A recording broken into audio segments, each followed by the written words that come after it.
Ghana's agricultural sector, often referred to as the backbone of the economy, faces numerous challenges. These range from limited access to modern farming practices to inadequate financial support for farmers. Addressing these barriers is essential for achieving sustainable growth and ensuring food security. Recognizing this need, the Crops Research Institute of the Council for Scientific and Industrial Research organized the Innovative Research and Extension Advisory Coordination Hub, CRI-iREACH Day. This extraordinary event provided a platform to showcase indigenous agricultural technologies and promote their adoption by local farmers. Held on 24th October 2024 at the Institute's campus in Kumasi, the day brought together stakeholders from across the agricultural spectrum. The event attracted a wide array of participants, including farmers, industrialists, policymakers, and investors. Together, they explored transformative innovations aimed at addressing key challenges in the agricultural sector. They move 30%, 50%. They mix finance. It's about 50. You find it's a current money a day. A fun, a bank. A fancy your brony some. It's your bazaar. A bema brony some to go out yet on a swati. And a cake in also. Cake in also a bank in Quain, 100%. And a day cake. And a rock band in so bank here won't a 60% bank white. And the idea. And I yellow. Banche yellow no, and no idea to say plantain chips. Aya banche. Banche na near the ache. Aya banche cassava, banche Quain near the eye. And a banche now so the eye fufu flour. A crop can get the body afra. If you want swap, aha, the only friend in need for where your banche. And they anybody, when it by Chinaman Kenny, and the Diafra, okay, a come up, and yet is a cocoa. And a banchina crony, the eye pasta, and I said, you're more from Italia. The technologies on display highlighted practical solutions designed to improve farming efficiency, boost productivity, and ensure long-term sustainability. The challenge we have in Ghana with Bambara granite is that across the sub-Saharan Africa, no country has released a variety. When I say a variety, you know, a variety is when scientists have worked on it, improved, and had a stable practice for that crop, and is going through a variety release and registration process to be accepted by that committee, that those that we are saying it does are true. No country has ever released Bambara granite. So we are working tirelessly to get a released one. The ones you see in the market are what farmers, land races just occurred. It's most prevalent in a particular location. So there's one they call Burkina, there's one they call Techiman Brown, Nav4, which is Navrongo. So you have land races. But these land races are not adaptable to all the agroecologists. So those that grows best in Navrongo might not do well in in transition or in the forest.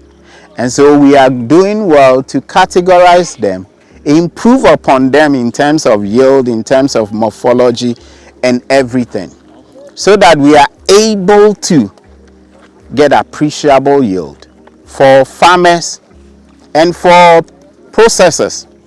Those of you in the northern regions, there is a company called What If or Pond Foundation. Now they are producing milk from Bambara granite. And the milk from Bambara granite is more nutritious and more stable than all the milk that are obtained from the animal source. And so here We've introduced you to few of our assertions that we are working on.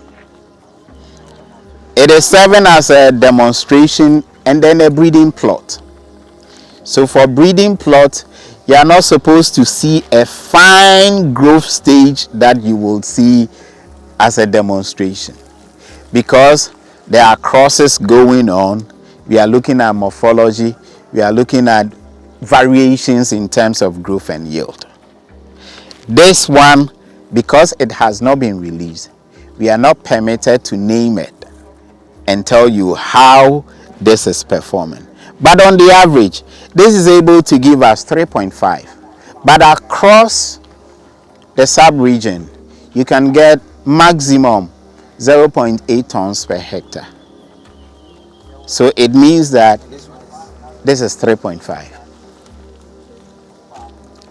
So in terms of morphology, you have those that can have a very big canopy size. When you uproot them, small pods under. We have done our source and sink sort of, and be able to convert most of the nutrient into the pot, rather than having a very huge and big canopy, and yet the yields are very low. I will pause for people to ask questions and then we move. Yes, sir. I want to ask for the duration. Oh, okay.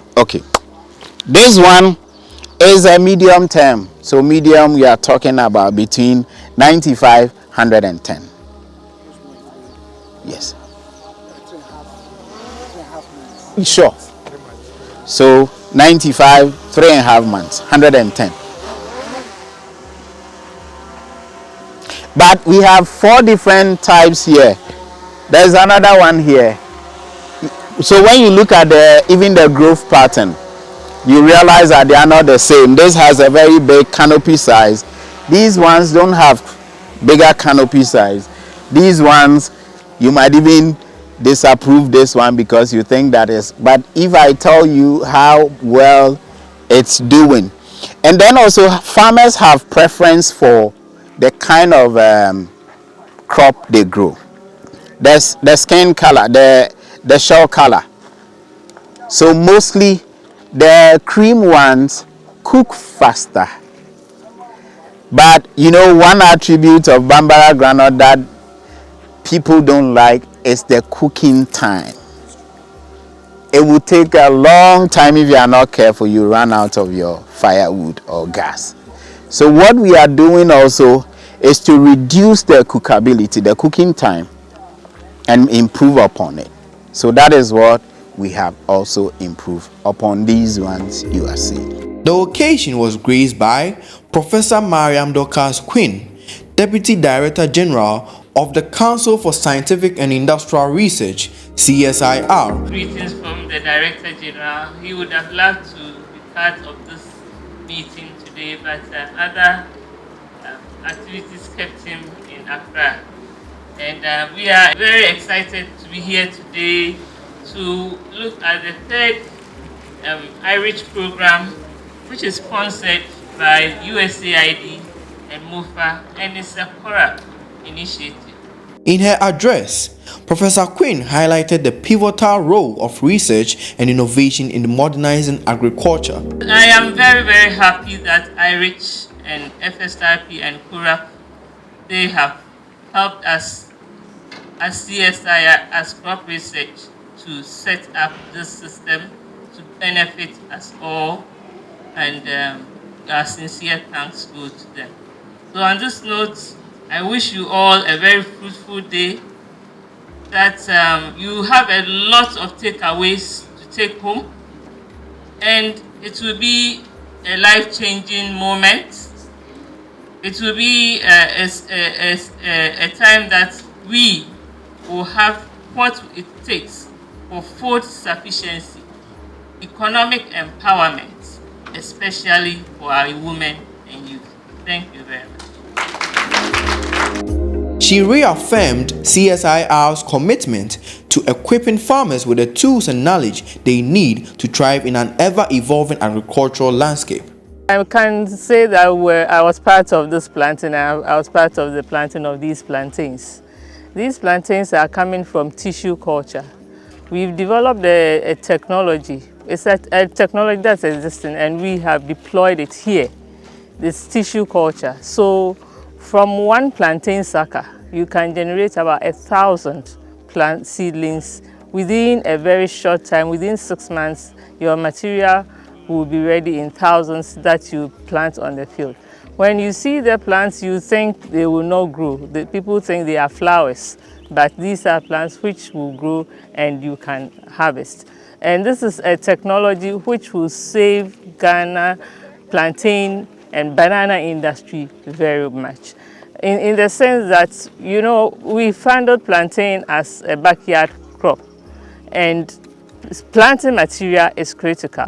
What is happening is farmers move planting material from one farm to the other, and in so doing, they transfer the pathogens from one site to the other.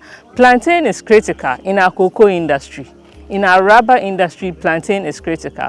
And the systems that we are using are introducing pathogens into our fields. So this technology is to bring us premium quality planting material that you are sure of the source, you can get the quantities, and there's uniformity. That is what we are demonstrating here, and this is a technology the farmers have picked. And since we did this, a sub-regional initiative has come up called the ProSIVA, run with IITA in Nigeria and with international development partners, working on the seed system for plantain. And this is one technology that they are running with. This is micro propagation. There's also the macro propagation. So this system is also looking at giving a reliable source of planting material from tissue culture generated to the macro propagation system to ensure that we don't disseminate diseases as we disseminate planting material. So invariably it's going to reduce the disease pressure on our farms. And this is one technology that we have churned out. If you look in this enclave, a whole lot other technologies have been churned out, and we are happy that the farmers are here. Those who are funding are here. So they know that the funds they brought, we utilize it efficiently, and we will continue receiving funding. And the other issue is, this is where the researchers are displaying their output, and the students are here, the farmers are here, and it's spreading the story. It's seeing is believing. You see what we have done, you see the impact, and it's in the hands of the farmers. So that has been our story over the last 3 years. One of the most anticipated features of the day was the interactive field demonstrations. Opening when you see with the Abroduma, we don't be another union talent, purple. Adama, when you saw it, active come up. And also, Quain and Prof, I pray areas, immune system, go through. Like what I said, it's not just for to give it to the work of Abroduma. You see, this year, pregnancy. Okay.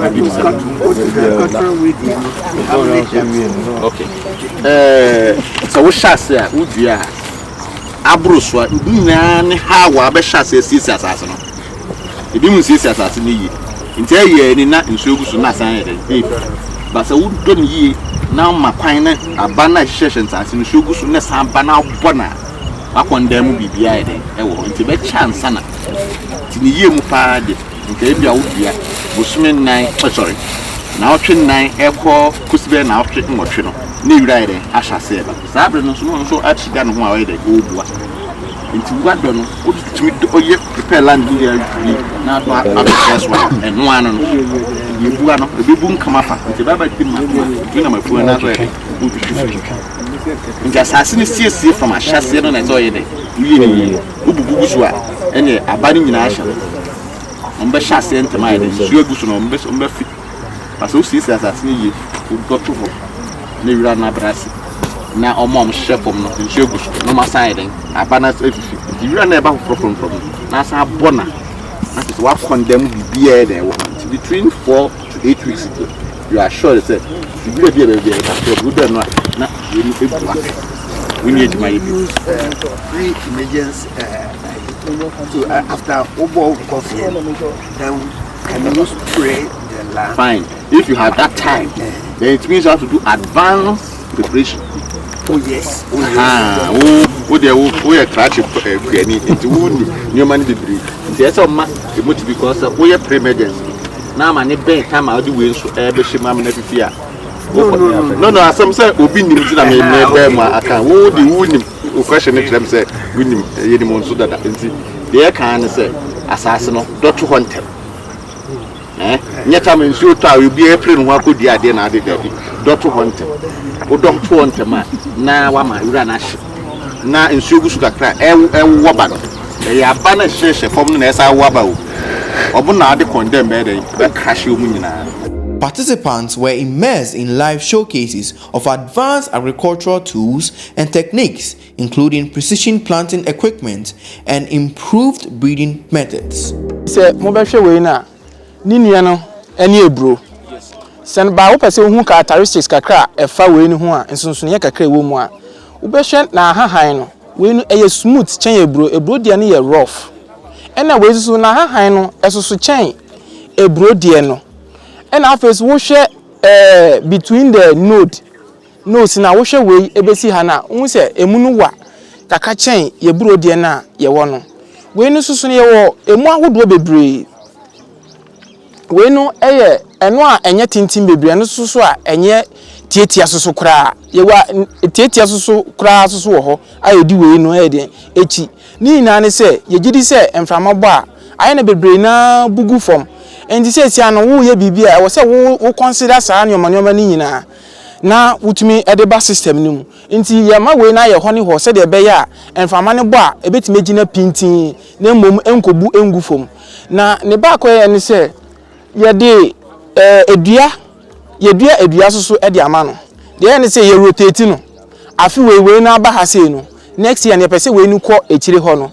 Said a bear, a diano, or no nutrient na. Obeja wa asase mu no we be kwa kofa because ye gidi say eduano no e provide nitrogen the broni be ka no aha na say ono ni provide nitrogen a we no ono no ye heavy feeder ofa nubina bebre e wa asase mu nti so ofa nubina bebre di a and the next year no ye mfa ne megina ha bio ene ye mpese ye be man fertilizer susu bebre ye tete fertilizer no so nkakanka ke kodu time bi e be hu say aha say no oko otumi fa we edi bedru sam pempenso we enti no we ni next year no ye besen yi no e de na ko baby beans no wo no na beans no so aye de aba be sha ha na afi rotate ni sa na ye tete fertilizer na ye de man no so nkaka se de be ya okuani no omboka ene na ye pese ye enti mo ba ha no we na ye se wo nsembise bibisa e kwan da ho ye di kan no se mu ye clean pa mu do mu ana se mu bo spray we no ye do mu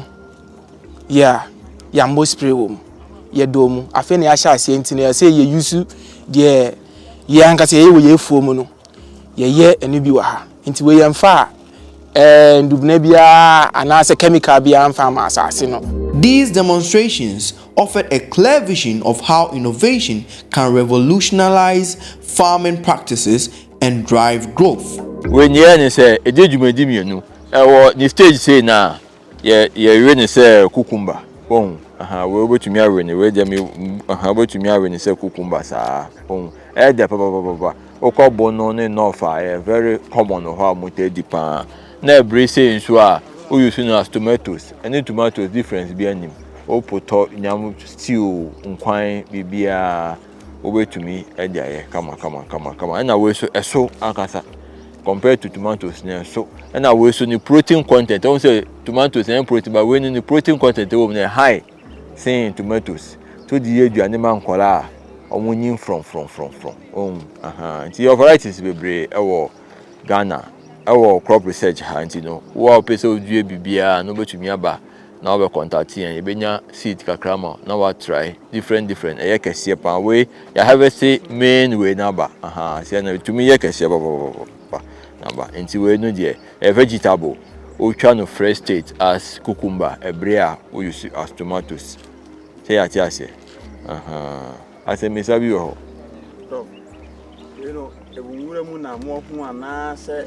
dabi ɛni nwuram ɛyɛ adeɛ a yɛdi dadada wɔ kurom ɛna yɛakɔ different communities na yɛakɔ sample mu aba ɛna yɛn breeders ayɛ crosses ɛna yɛnya new improved varieties a yɛpɛ sɛ yɛ ho adwuma na yɛrelease ba market wagya sɛ ɛyɛ very good paa asante deɛ nhyɛ da nyɛ common saa baakɔ bo no kɔ sire mu hɔ a ɔyɛ aduane a ɛwɔ hɔ paa ɔmɔdi paa ɔmɔtɔn. The iReach Open Day also served as a vibrant hub for collaboration. Farmers exchanged insights with researchers, industrialists, and investors, fostering valuable partnerships that could shape the future of Ghana's agricultural industry. The event was not just a showcase of technology, it was a celebration of shared commitment to progress.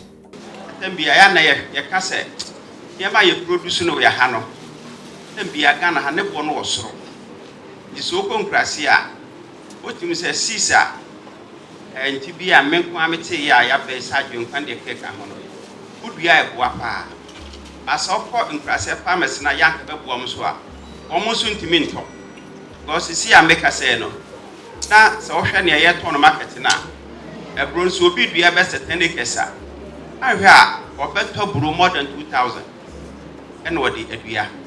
And this will be at the full best be a fancy best be from best 20 acres. Continue to turn upon thing.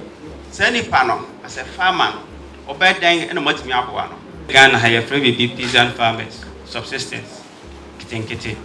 I normally see a boarding. But say, oh, yeah, or cost 9 years pa a grabber, and I say abba seedino.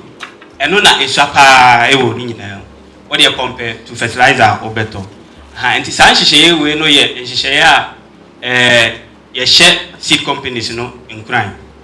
So, what shall prices or compare local varieties to foreign ones now? Yet, you know, from seed companies in the Becaccio. A war from cry, and she share your Becoso, any seed companies in Akasa, no mamma buffalo. A blue horn yenye outright tisa meka nhihye ene bi wo ho no ma omutua ne kakra enti akuafo a omowo akiri saa no titru ade a omoka se ema eka no ye kese wo mo so ye the distance bo obetu Quain free akura ene waba ene enti na emre bia yehia so a yehye mu nkran se nye groups ne se bia bebia wo no wo farmers be 10 or 20 na wo je abeto abana komo ma nse ka no bekofo enti yenim say oman no man bu ho no ma ekoso nti the produce seed company na yeso no so etimi enya mfaso kakra nti win ye betimi anya hyehye ya ebebo akuafo no say me ka no e ma no ntu Quain tententi seed company so ye afutuo mamo omo hia aba no pa omo ho nkurase ya yesa be kakra hu say wo hwa most of the seed companies agro shops no aya na wo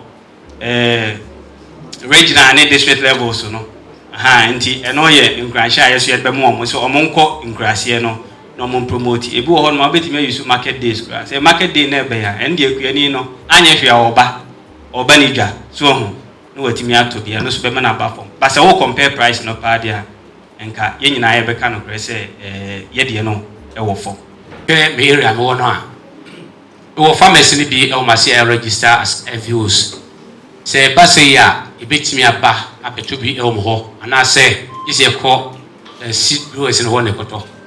Okay, so FBOs no so at the same mini ane kan no cassava plantain no man seed system no share da nye strong sa nti e no no oba MOU betimi asane a supply ti say de ye no me o plant protection na ade ba ko a ya na ye bre o ho pa ne say omo eton seeds no ye hwe ama omo a register can say omo company na say juma na omo ye dey omo eye no In fact, in terms of fertilizer, there's a case you can register a papa, but we so be also say okay, all register seed na a chadodo.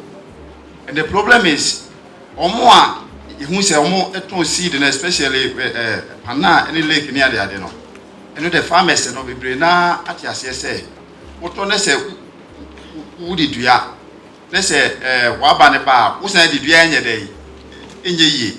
It's not there or not said the professor compact no idea. No kwa koton. But the cake na ya package na stamp a day. Every farm hono. And no nipa no ton no a enfan say ye shall say on me and register no. Na e bi so good table so e wa ponten. A obi so ye day. Ton say buro no. In fact me amaka kwa koto bi sa. Enye se me koton no, no kra de me ton shop. Me dua buro no. Buro be ba ho no. Em say the na sukra sama ha. Don't. It will be said most of the producers no be okra na oni man bia he goes to the market buy the maize in bags no be sem keke no package it me busa say e kwan be na e be fa so e be make sure say apart from lake ne ne pana na no dey hu say no dey ya package hu say nipa no okwa koto no sa aburo na ai keka no ye be hu say nipa we ho pa na say ye dey ye koto free a e correct ya ayi omo tonton no e table so no omo so so e be yi omo e dey free You met me aka say individual seed companies no ye bo modern say e be show mon crime no obi a timi aye na package they said they work and work hu a won say we ye pana we lake ana Morgan or whatever so nti e say go so o ko ba bi te say e bia LCIC omo MMB ono use the package. There are seed companies like that. Nti ye be kan for amakuafo no say Ghana de no nso ye te say de kan so wa hwa say e pay na anu bo say abrochire de no obre pa but the local one is say higher na develop no nti anya hwe a obo so obenya good years so what you say nti ye be koso a na educate ya kire te say de o kan no okoto eburaba anase ababia eso hwe ho se ade e dia atro ho no untime pepa na easy ndi se watro phone number opekura ansa obeto no aya no de number go free number no ne hu se e asumasi nie na se bibi ba ho a wo de akọ ene ye nya problem so ye reporting ma seed inspectors na wo district no anase agrek mpanyifo no on be report to that is how e betimi everyday omo a omode grains ni ade en yenim say oh adulteration that is how we call it nti ye be ya famode na ya boa e wo sa kwa so e de besia nyankopon hira mu gina das. As the day drew to a close, the atmosphere was charged with optimism and excitement for what lies ahead. Na e bi say hu say dudu na ya ta ba ha no yakọ ya ba behwe na yakọ na ya ba afibia na ya ba ba kansan kro na edie na ese yesesem me de edna pini na okafa se omo ewo CSIR Central, right? Yes, we say more FBOs. We are 4 ekuku a omo ewo ho. Na ye ya ne say kunkua dwembo ha wontumi anya ese wo pe onua na onu no ye bomu ka bomu se kan tete no no bua wontumi endo ofu a ba pe obi ama mu bua mu na de ahia kase pa ne na kuradie a sebi ye bi mu no ntumi endi na kwe na se Ghana ni pese onu na yankon business ka bomu edigwa ya na kuradie enimu nte no de nema bibre aba enti se obae na ohun se eduaba na opese wo ye hu adwuma wo hu bibre efri amo eburo edua banchi baire ye keka hu bia wanya hu aye a opese wo ya hu anamo na so we are nipa ba kra we are nipa ba ko a bra na bisa kwan a obafa so me hu ade we se ni anopa no ba ya mo church no bra no ko sɛ wantumi antwerɛ no prempren a kwan a yɛafrɛ mu a motumi baeɛ no ho anamo na yi anyɛ koraa no ade baako a wode bɛsi w'ani so sɛ ɛfiri saa mmerɛ sɛ afi a yɛsan bɛhyia mu biem no na wanya adwuma ɛfiri saa nhyɛmudeɛ a yɛbaa bɛhyia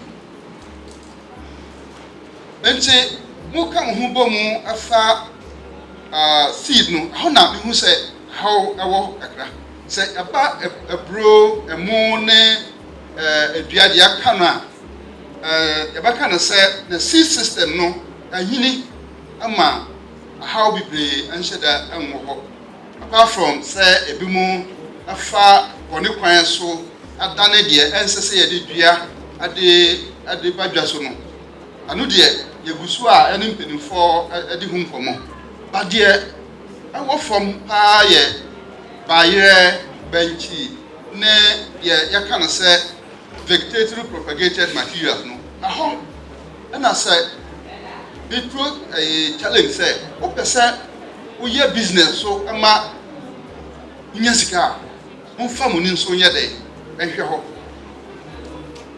because afewe sɛ wote baabi a wɔdua bayerɛ ne bankyi ne ho ayi no ba no ɛdi papa but yɛyɛ kakra na yɛsa ayi ani afiri hɔ but adwuma bi a wobɛyɛ kakra no wadwane afiri hɔ no wontumi anya soahu a wobɛtumi ama boɔ no a yɛaka sɛ boɔ no ɛkɔ soro no wodwane a yɛpapa sɛ first ɔyɛ ho adwuma yɛmmɔ yɛ nsɛma no ɔyɛ one of pioneers a ɔyɛ adwuma fa ɔdi akyire ne di akyire nti yɛbɛsrɛ sɛ yɛma yɛni nso yɛ dɛ ɛnkɔ saa hɔ no na sɛ yɛnko a yɛntumi anya a yɛmpɛ nnipa baako mmienu na yɛnyɛ nhyehyɛ na ntete a yɛde bakɔ hɔ no yɛtumi ade ɛyɛ ama adwuma no atumi bɛyɛ kraba wonim sɛ climate change a yɛaka no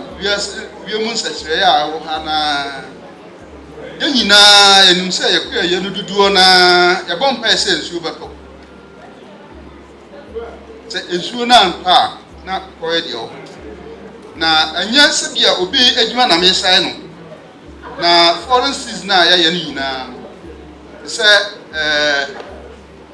bɛka sɛ dada ba bi saa akorɔkorɔ a wode bɛma no no wode mu half ade ma yɛyɛ Ghana deɛ no a yɛyɛ na ha no a ɛgyi di sɛ ɔbɛnya ho mfasoɔ nti akuayɛ no ɛfiri time a wobɛpɛ seed aduaba a wo maa motɔn fed ne deɛ ɛkeka ho no wo nyinaa yɛka bɔ mu makuayɛ no atumi agyina na yɛba time a wodua wohia nimdie ɛfa efuo mu ɛyɛ yɛde mofafoɔ bebree ɛna ayɛ adwuma extension agents a mowɔ ha yɛde ma ase sɛ motumi abaeɛ nti mu nkɔ so a ɛnim sɛ adwuma no ɛɛden atua no nso kepua bi but yɛgu so ɛhwɛ sɛ Nyankopɔn bɛbie kwan mu na yɛsi system no ɛbɛyɛ krabahwɛ a bɛtumi ɛboa yɛ na mo a atena na wɔn ayɛ nneɛma bebree ɛwɔ hɔ no free bayerɛ mu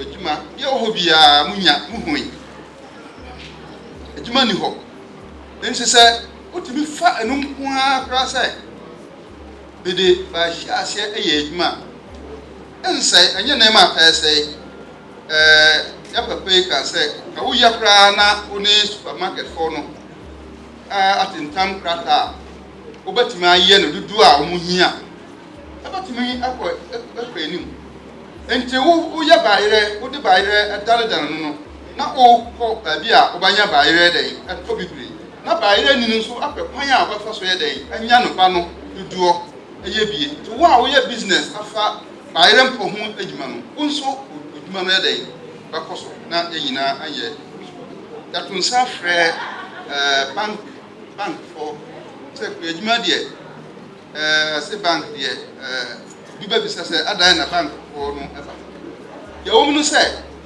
saa business na yɛayɛ bia business bi ani hɔ a sikasɛm nnim a wontumi ɛnkere no wobɛtumi ayɛ ne yie nti banksfoɔ no bi so wɔ ha a wɔn wɔ dwumadie soronko a wɔn de ɛboa yɛyɔ ne deɛ keka ho Enti ya pesa o nso edi o ni ehwe etire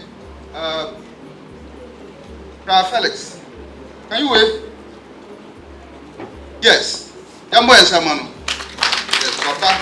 So otie ye ekoso. But what me about bank lady? Fidelity Bank. Yes.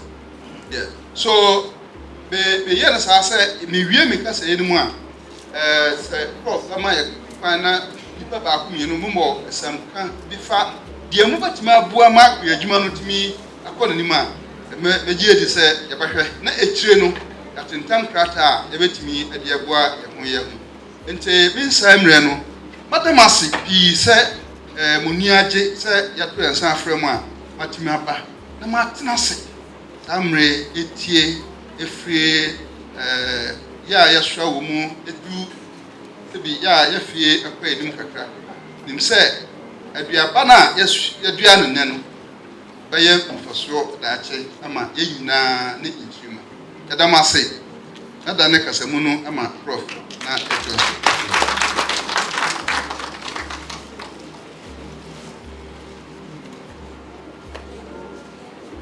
Eze yadasipi azu bimide kasan yo poema ya bakasa badachi naso yamba mbachana na ye mabankas no mbana wampo freedom your best friend Fidelity Bank what abana abe share with us bibi kakra aninti ye won hihye bibi ye de boa akuafo say obia primary producers any input na woton say omodo wie na won so kofa ebeton we distributor obia ye wo product ya ye de support homo na eya first na farmers no e company say bia ye interest rate na e wo so yes and ye ne partners be akabom say be ya rate ye de mamon so no e be ba form your Mastercard Foundation I know mo ye adwuma your development bank omo seta ye no mo ye adwuma o mo nyina boy e ma interest rate na de mamon so no e ba form enti ade a akra e best ne say most of times no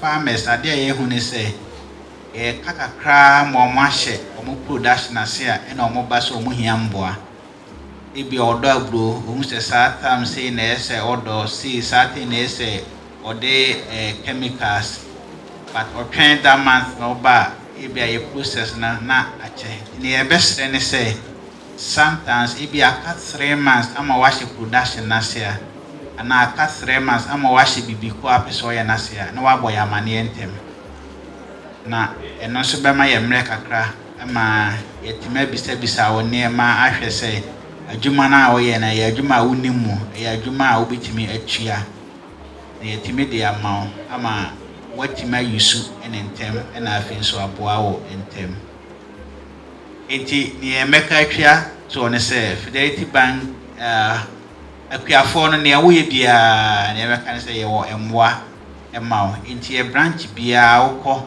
the uni account so ho ukwa me ankasa me wadum ukwa omno bedi unkomo information a mo pebi ombeje na omode amayen na because your department ya yes was omode agri business nkwa na omwe so say be ya say mo request eba enche nti me de besia na bia so bi o questions efa ho a bia wo bisa.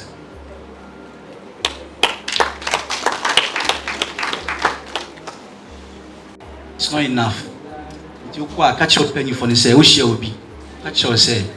Only banks no, only insurance company. Munye head to head. As I say, more than 50,000 now. You should sit up with the insurance company. No, I better insure me farm no. See, farm na no, we depend solely on the weather. Bet me feel anytime be in case say harvest now say expected harvest my nya, the insurance company should be able to cover for me. Let me can only sense kakra wo nti mu kwa no nkrofo no mondwe ho because mama is car I don't think that is enough Okay, may that's it. Reference rate plus a margin. Now reference rate at 29.34% per annum. To be marked 10% per annum. Unya no baby. This or the amount 3 months here. Obviously, your calculation now divided by 4 and now divided by 12. No, multiplied by 3. The interest rate per annum. Insurance now can yes say no. You know most of the insurance companies so crop insurance and other related value chains. But yet you can't say one year do or higher the premium on a mama was in the wedding. So because this year you experienced drought in the northern region. Ama a morning a blow mudia in a bibli and ye. So most people are getting about 25% of the expected yield. So, but then how your crop insurance, this is the time insurance company no ebebam. But your assessment, no catch you say, or your calculation no do premium or calculation. Na say scan in our the command insurance company for no one year. So it's a good advice for the bank. Yeah, was share no. There too, but it's an advice to all the farmers say. Even when you say obey loan or bank, as now your crop insurance, just as indicated, the irrigation system. Rainfall, and although sometimes your expert on bit man predicted time and shoe better, but sometimes it's not 100% assured.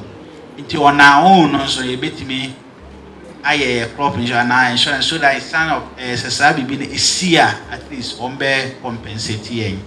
So thanks for your advice. I think say your advice. And we are trying to say that as for the bank loan to a farmer, it's not profitable at all, and it doesn't help the farmer, or it has not been helping us. For instance, you can talk of maize. That is 3 months, 4 months. Okay. But then the farmer will be rushing pay you. So he's going to sell the cheaper price. And where I do my farm, the people complain it's not profitable. It's because where they have gotten their money from the private sector, then they sell their yams very cheap to pay off their debt. Or the loan owner comes to buy the crop very cheap. So at the end of the day, the farmer had dried himself in the sun for nothing. So we are praying that either we have to get our capital from our fellow businessmen. What you are doing, I am doing is yam. And yam is not like maize. When we take loan, let's say in January, to do yam, when you are late because you have to deposit to buy the seed yam earlier or inform the people to make a deposit. By the time you are going to harvest the yam, it's almost a year. Sometimes people want to pay the loan and satisfy the bank. They plant type of seed like puna in order to, but they harvest the plant that's the puna without the puna growing to get the nutrients, the needed nutrients, in fact, to be able to get good taste and also their shelf life to be expanded. So when they harvest it like that, it's no long, they all get rotten. And when we export such things, we just bring our nation to shame. Ghana is no more producing. So let's find a way.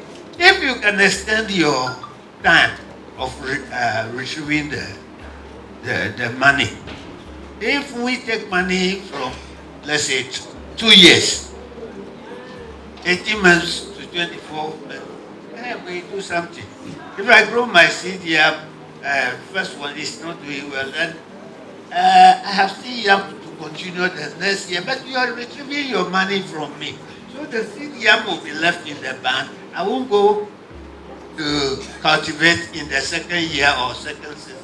And this has been our headache. Go back, I bet and say, time see in a measure say land preparation. Time say a application of ABR fertilizer. Time say in a me harvest. Time say in a meton. time say ena me nsa be den e be kan sika intini ya calculate nyina e bi e beteki o cycle e bi a 9 months 10 months 12 months bank ne say okay yes the amount after say what ton a won sa kan sika no na wa be den wa betua yen ka intino yen fine almost a bankers and tia say they say etemase pa they say ye tie wo na yeso kire o cycle no ta abro so dua wo se me dua e be di say na wa harvest me harvest wi a ta be na meton wa na meton ma na ta be na won sa be kan sika na ye de ama na wa be de wa betua now say ye wo peak season na ye wo lean season ye wo season na mo nya hwe it say bank ni discount amount for 2 years now within the lean season na wo nya bibia no aja ABS kana wo ho a ebi oyire ye baako once that we scan na hwe ana mempe baako nka ho ana on eti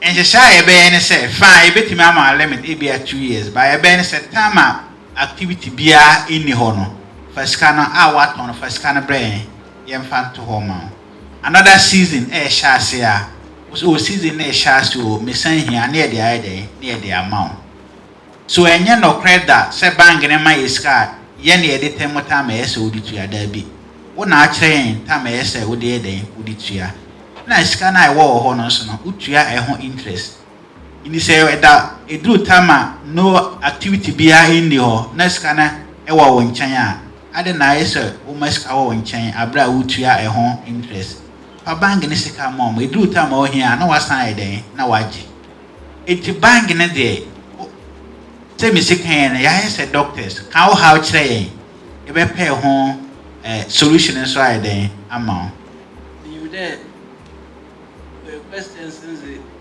over the p and so it me answers in the others as the bank no or how they all make profit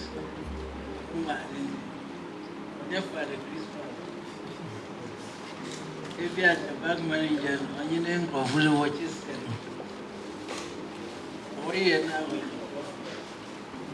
the sky was bomb was more at what rate? No one's will be a beer home. That is what we have to understand. Yet I see them no, you there or there invest wisely. You use all the best practices all they use. But if you are a Bruna Adriano cannot yield as much as a boat mate alone. No man, and so they to me who brood type of body or they who market. Because I could do a weirdness, but I vacation Bruno Crow won't tire. No idea, yes, serious. You might say, but they to whom market, they be able to away Bruno. Now, at least idea as to how much they are going to sell you Bruno for. Too much bank manager there. I mean, Bruno. Between Moto and Mazano at this rate. And it is kind of mama or the mutuia. Nature is kind of busy where we are, and I bet you there. The Bruno prices are low. Oh, my lady. One day, in whom ye was the business can as I got to bank. You can so a babbage in this car. Openness for catcher was a cocoa. Farmer be person. Na time on the farmer name to me and turn labor into all for this kind of manner. What if I were there? You was it. Into all day, his attitude is a different crack. Yeah, professionals. That's the business. Business, no. Or they get to me and for soon you to me to your handcuff. My die boku biunos was a man. And say, work a credit or the issue. I politicians, you were both from our banner. Then when you want to say, Ewa. Ewana kesi na. Bashi. Policies papa bi was baba. Ewa. School feed ni. Tebia we ma farmers open school no hono. Was one bro na ko school and school to try na wotua ka we ya. Ibo tu me trio loan. The same policies ya. Worry ya. Then now we're gonna have now ya. A politician him. No way ya hina go to bank. Ma usaka jozi. Ewanzi. Nto yenyi person. Na eyi kakra ya hwe. Covid kakra obey. Show kakra obezi hani. Omo ode ye dwumo de. Nti for 1 year was survive.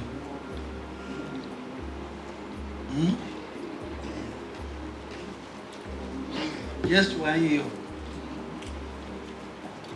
So ma, assistant mono ya tete kakra. Oh Ghana. Yes, sure that. Say you probably basa. When you swam to 1 year was also my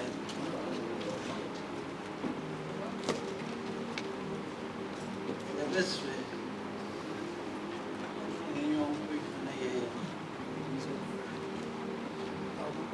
The very best of practices. Anuna was his what the year research. Ma Zibanambra. Prof ye bin ye. Ambra we isu fantu on kudukum. So no busumu so ya na. Ape kakre visit yo nzano. That nation never survivor. Ode yin person dam enwazenza. Ode yin person dam. Because yin waji politics no do. Yin too much. No de yama obofum kakra. Let's ask the kwesi kwame odue bro. Bro no rotana magana fina. Na yenyes benezi abazi no yeya obama de bro na efifiri yenye bi Ghana funa yezi anjuni ya wakaka wasa ko China cafe emaba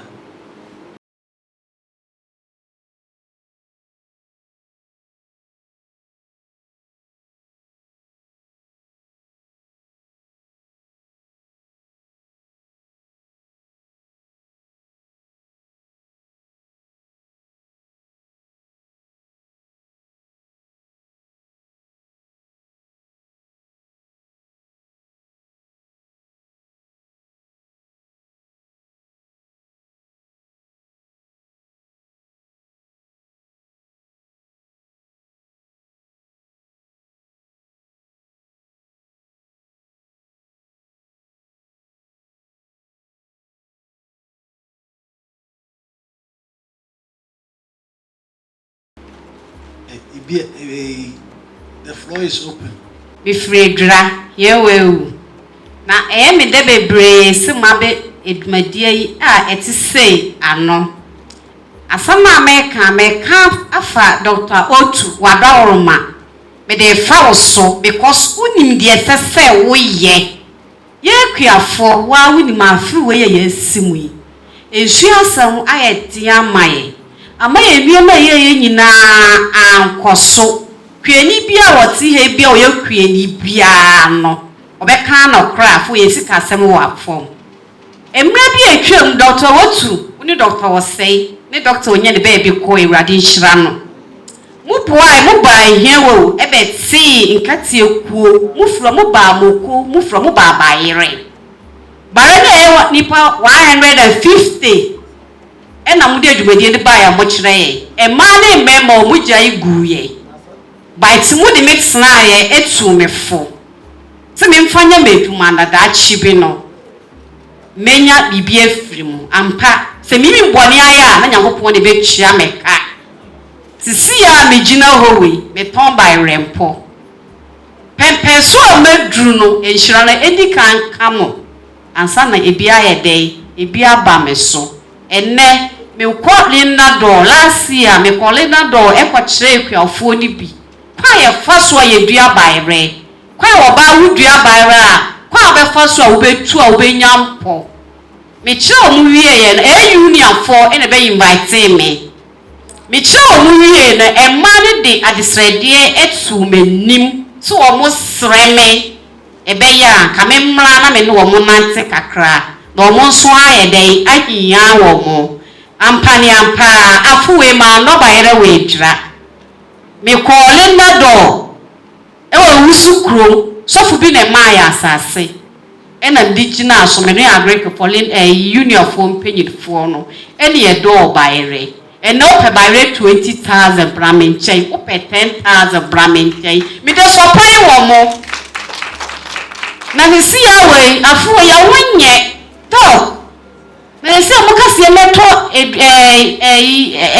ayimpo emumpo abrompo ebi mi metimi ato ebi ekwe ni bi wo ho no waye serious wontimi nto adenti na munya na moye baere no na mo ma ekwe afo munyi bi mu na mo nkodwedwe bi emaye na mo wi a mo hwe ni pa obo no ho bode na mo gye mu ama no enne wo mo gye yo mo anua nyina wo mu usu because we be medru na matra wo mo nti mase do mesrew eni diem mi nsa da mi nseyem mi kan se so ento aban yese wo se Ghana ekomo ba tutu kura ni bare ni banchi enkane na bare ni banchi na ebiane na eboa Ghana ene fra ni fonti yentimi nnua eni pote mi ba refri edura because mi oba mi duaba na oboba mpese wo mo ni me kontapa te ya me mo musu le no na mi yi bare de ko ena mi tuo mi we adura me to ba we de gise me ko ho ma so ba re de aye de e de aba ti do ko mesrew ensatia enye pe mi ka se nyina mi dua ba re mi dua buro mi dua kasie mi dua beans me sa de ba re ka na ye ba re ma register ane conference fo nyina union fo nyina e pe ba re a je so mo frɛ me se me di asa kora me ni nkwa be fa so me ko kueni ho akoto bayira eye na me di abre wo mu ti mi so do eni diem ye mo awai na boy ni ensu entime sisi anan ye da wase aye ni yesam na me director wa is my hand over man hand over man yep better ye betty ye majority kwa hake madam no wesi kwa hake madam no wesi nanso manye de bia ne yes no dam akaswa the director bake bibia pre mechanization unit say omunyere omuho ho nso because as you call any one step back na buy three steps backwards I didn't know me cancer me ba no me innovations be brave bi o yield near it was show 6 tons 12 tons but post harvest activities post harvest loss no they are massive. We lose close to 50% of our produce after harvest because tene handle nyoma e bia medua emo 20 acres me ne me yire ana me ne me ma da be na e betwa mo awie ta me timi ya machine to bi 500 cedis and 1000 Ghana cedis within 2 days me timi de twa me mo awie. Let's take in that direction also because all the seed ne mame I bet you high yield now at the end me timi harvest ye and store where are we going nti you dey yesre ya ho direct akwa kan bi mai na machines no yɛmpɛ nketewa a price ne wɔ fam a kura ni bia betumi atɔ meda mo ase asɛ moka farming ho asɛm a na mo yi ɔma mo produce farming products na si nkyɛn but at the end of the day the farmer ni produce na sɛ onya yield bebree a obiara wɔ yield nti nneɛma ne boa yɛfo wɔbɛtɔn ne 2 cedis because o pesika kɔ akɔtɔ seed foforɔ o pesika kyia ne workers ka o pesika kyia ne ma school fees nti no ne boa bɛyɛfo at the end of the day farmer no onye sika but sɛ yɛ produce ne yɛkɔ no hɔ ne yɛkɔtɔ ne yɛnim sɛ yɛbɛtumi add value to it yɛbɛtumi export bi yɛbɛtumi de bi akɔ supermarket a ɛbɛma farmer no nso anya sika bebree wɔ produce awie no afei na FDA sɛ wodu sika ɛkɔ akɔyɛ FDA gye sɛ wode almost all your capital ɛkɔ akɔyɛ FDA wakɔ akɔyɛ no kora ɛbɛtumi adi bɛyɛ 6 months to 1 year na wo nsa nkaeɛ sɛ wontumi anyɛ FDA so a na sɛ wo produce a wontumi mfa nkɔ supermarket anaasɛ high places gye sɛ wobɛtɔn no cheap ɛwɔ market nti ɛbɛ discourage wo a wo produce ne nso nti mesrɛ ɔmo mo hwɛ farmers na mahyɛ yɛ a yɛ produce no nso so ɛbɛ save omo post harvest losses na asan increase food security. Thank you. Shedumase municipal. Yehunu say irrigation system e field no so say no na timi aboa ama niema e ba e be because of problems weather no dey ma ye no enti. Na yesua niema nyina na yetwe ne kwan a wo man no be fa so a adidie ye benya dodo se na eye mo hyehye no. Ansana no bi din komo China na wo ka se ade a China for free ase a wo ye ya menim se sa ban so mu a bia betimi aboa kuafo ene se nkom betimi aboa e boreholes no mo use solar panel pumps wo bia groups bia fum se ne ye ba male ne hai bia di pa be 10 groups 20 na asase ne so kakra na yenya soro de ne betimi pick the one from underground na tuma boa ma season bia no akuafo atumi aye adwuma ama no ba na atumi aba se ne ye nyina ye hwɛ no akira kwan me so me kon say eno no better say oye no kwa utuma ye boreholes na aze mesra one the manza me no de obi sa one politicians azenza no de obi sa politicians no de obi sa I say MC wo na say bia afi ikwafu be 1000 ye borehole amon if you there afi o baby wo no be kwafu no won complain about it so yang kasa no de ehwe ho o ma no the issue. Be better as that. Of course. On your day, where are you home? No man's in 1 month in Zambi, the minimum boy and Kakra.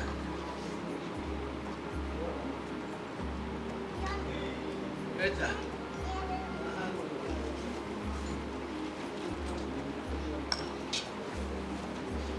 Prof, and as about your my boy and say my prof name and now almost not you when you be Miss Abri. And you are near the Mayan so. Maybe I am a share na mene a penny aging to my Jano Quain. If I hold a DB, you say a moose way to come up to my idea. Yes, I'm way and send me mouth.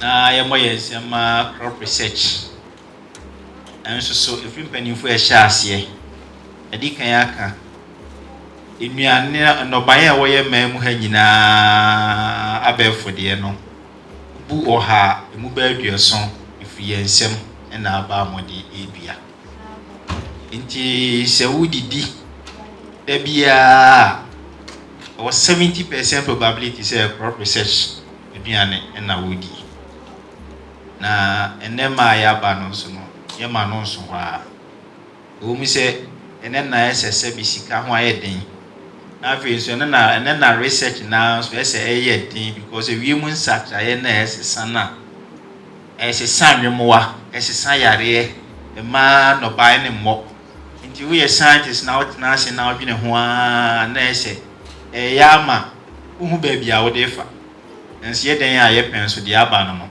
nti wɔse yɛn so yɛyɛ na yɛkɔ yɛ anim nti crop research foɔ nso so ayɛ adeɛ yɛhyɛ aseɛ na pani baako ɔbaeɛ na yɛde ɔma kyerɛ nti mede no bɛkyerɛ ansa na yɛatoa so the friend Daniel Kote, Dr. Daniel Kote ɛyɛ CSIR-CRI bata no baako ɛwɔ Eastern Region on the director of PGRRI nti wɔn no dwumadie ne sɛ ɛdɔbaeɛ a yɛde aba nyinaa no wɔn boaboa n'aba no ano nkakra na wɔn de asie nti sɛ nyame mfa saa ama sɛ nsuo ɛyiri fa yɛn anaasɛ egya bi etwi fa yɛn so na sɛ yɛhwere a yɛkɔ wɔn hɔ a wɔso wɔn ma yɛ bie na yɛde hyɛ aseɛ nti wɔn dwumadie a aban yɛde ahyɛ wɔn nsa nti wɔn nso so ɛka ho bi ɛwɔ agriculture dwumadie a yɛdi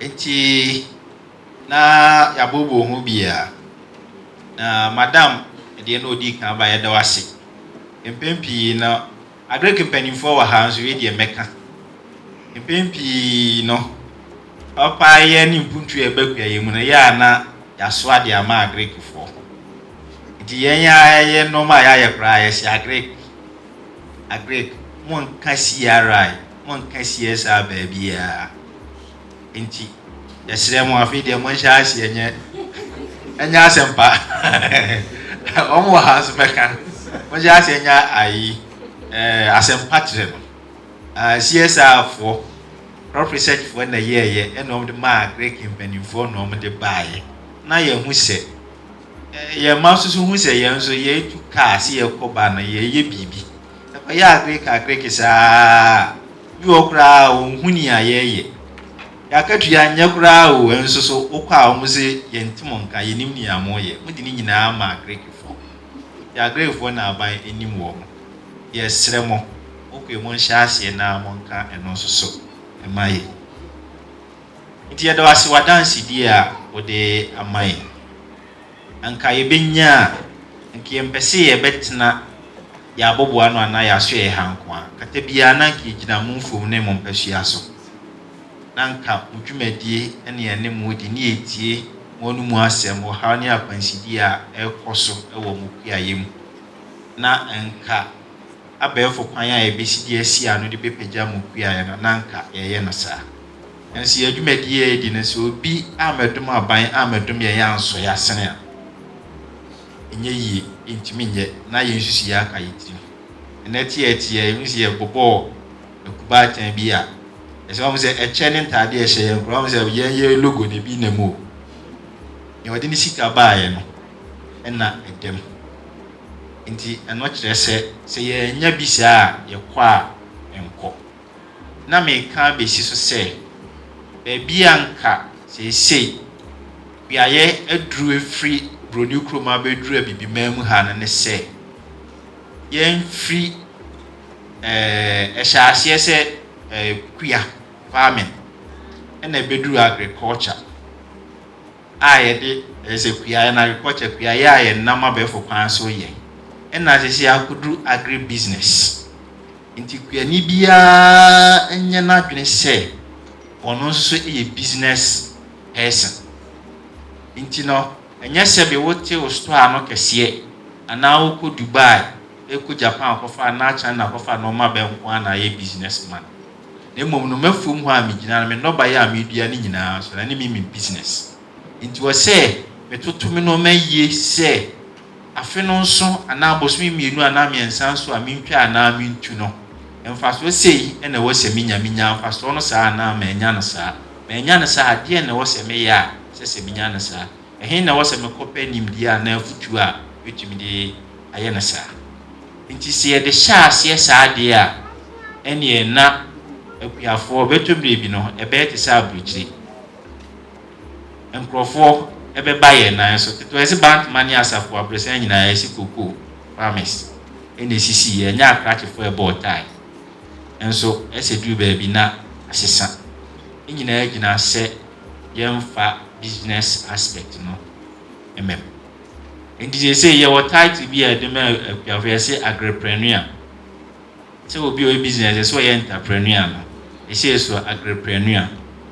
Intino, so what you shall no massa, your banks are more person no year, Juma, yes, sir. Don't beat me so.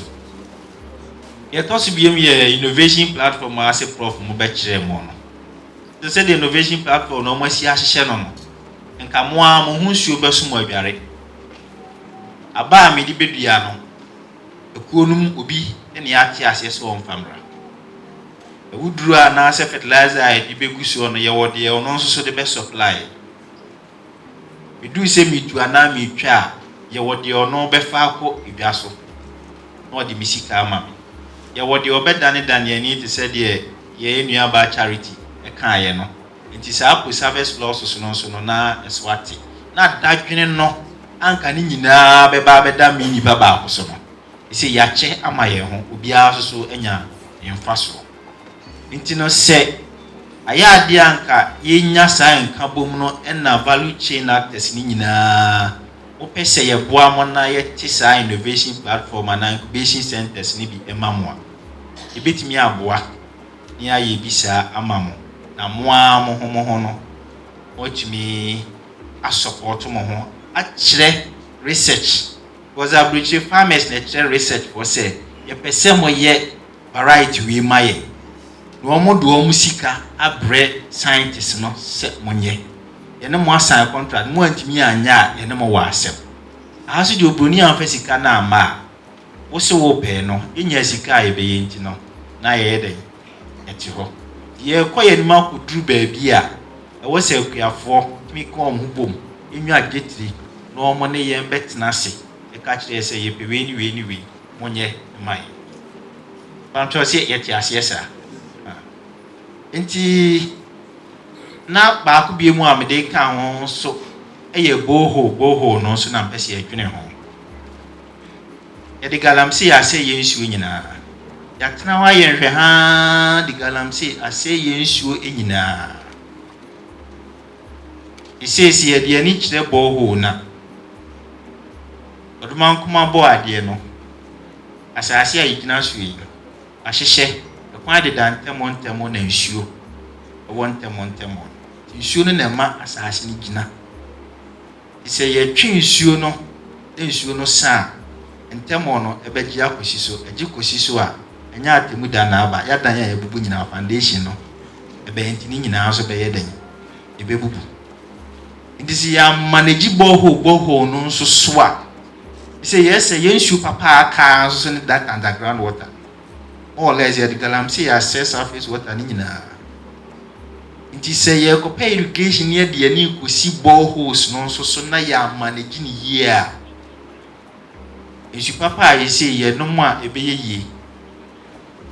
And no, and they quack no buyers walk water. Now, we near managing so near chain.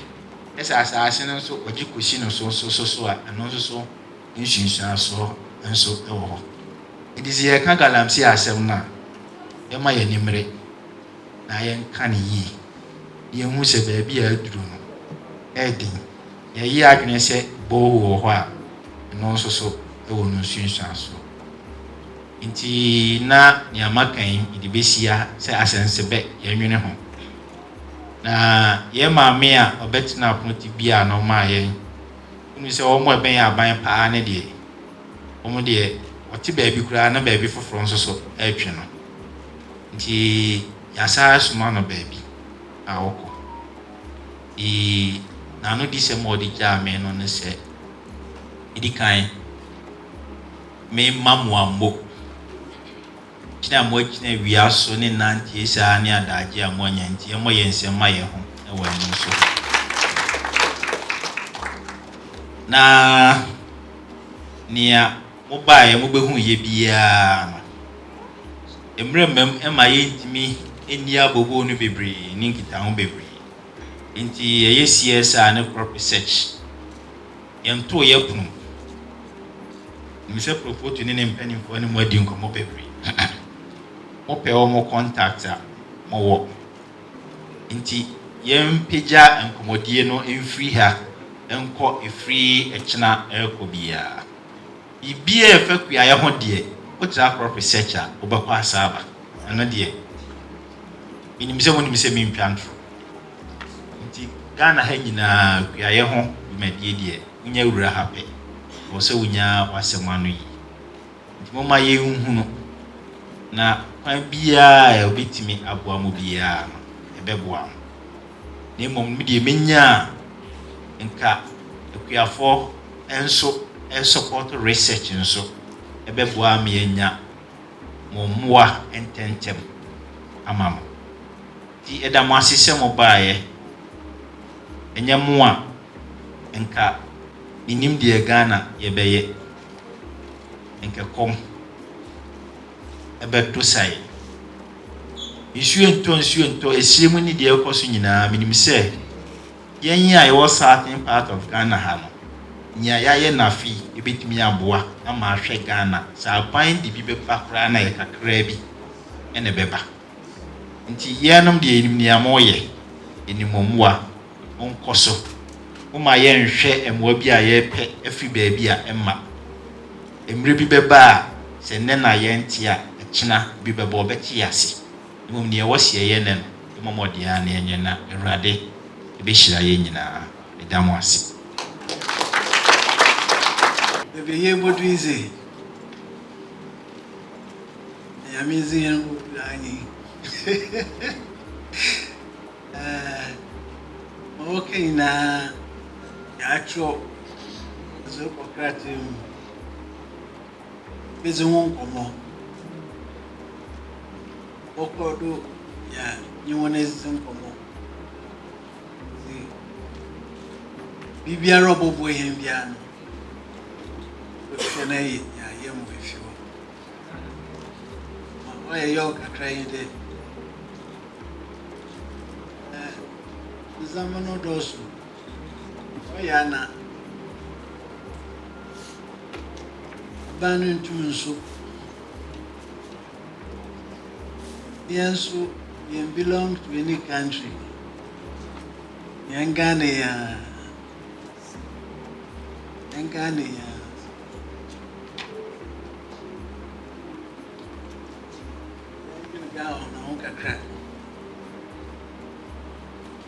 Edwin ya na problem no ya Edwin Ghana ho kakra. Obeya be ya me. The moon the enkomozino akodo fine. Send the yara yahu yetna ebo 120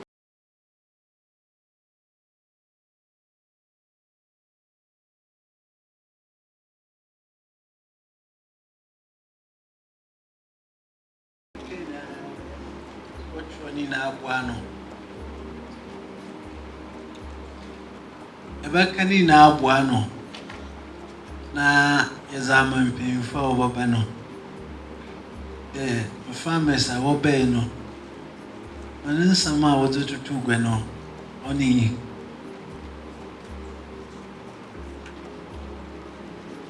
eboko CORAF so ya bona menze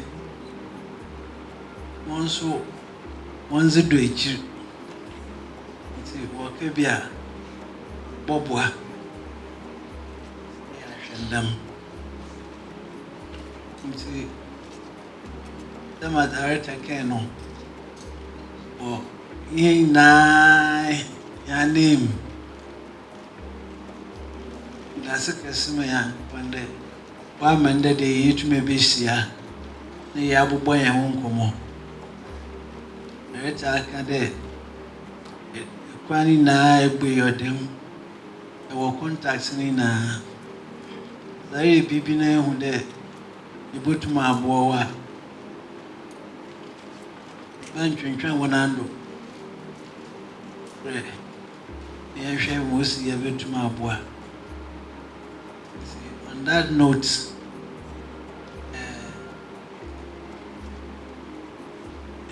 the end of ha. They are the young components there. Was the unable to them breathe. The Rabano bomb pen at man or wow. Aha. One pay. The famous one penno. That's a mean.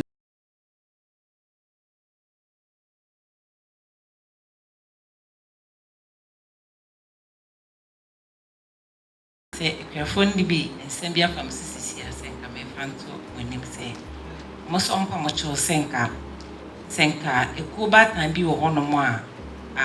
Or more just account to Honum, said on Comoko pension. I could have been no more near my and I really before more.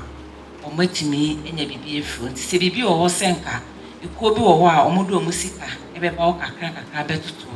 There is something like a CU credit union. Na mo do musika ka beto nti se ahun ye mo ba na nka omo so etime aba binye bi kakra nti se bibi wo ho nso so dia mo mo hu kakra ansa na nka me bon pa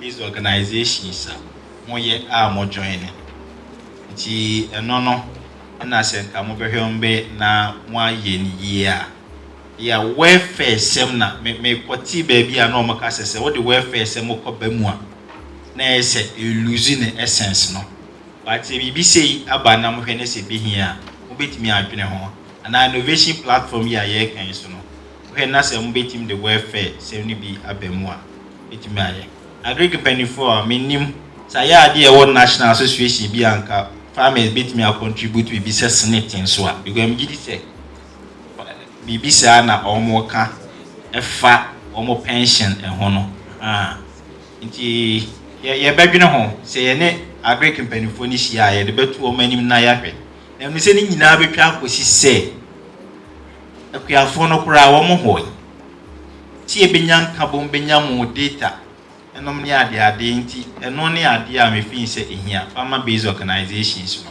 obema no I strong that's Nyankopon yaba e de enim dia wododom ye no e de abetwere ibade de aka e hye wonsa se ibade se wanka ye ho a ye ntimi nye bidibia o kwankyerefo de abesua ne nyina ye se o se ibade ye kwa ye kaifo na esua da ye kwa befa so a ibetimi ni aye bia ka ho na ma uma anase wajapade a wodo adom ye se emfa ye so mfa nhira no e de nhira aba na daachi bi so se ibeja wani ma ya mdufo afi ye jampanifo nyina shonsa erade nim dia wodo ama won koso ma o ma hoden so betimi de e de aye yeska enso dia ka nyina erade sika so ka ho ti ye so so dum ye sika na yentumi emfanye enhye wo Yesu Kristo edimonyam afi je akuafo nyina so ehye wonsa wona akuafo wie so a ode ekọ ema Yesu enya bidie ja won hye wonsa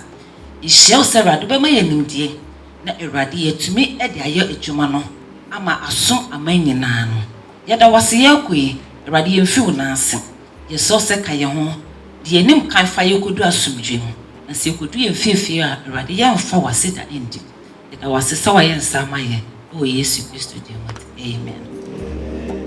The iReach Open Day demonstrated that through innovation, research and collaboration, Ghana's agricultural sector is well positioned to overcome its challenges and unlock its full potential.